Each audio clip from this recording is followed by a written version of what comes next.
Menteri Rang Ba jongka jela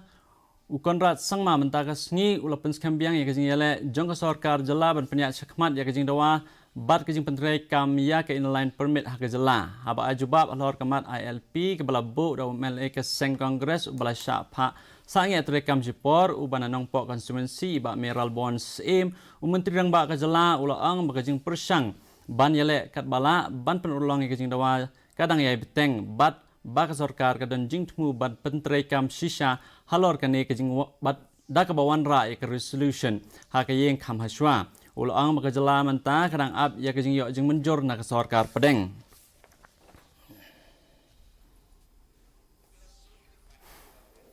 And I'm sure that the Home Ministry is examining all of those aspects. And as I've mentioned a number of times in the press also, and also to the other members who have asked about this, that from our side, the seriousness has been shown by the passing of the resolution by this House, and now this entire matter is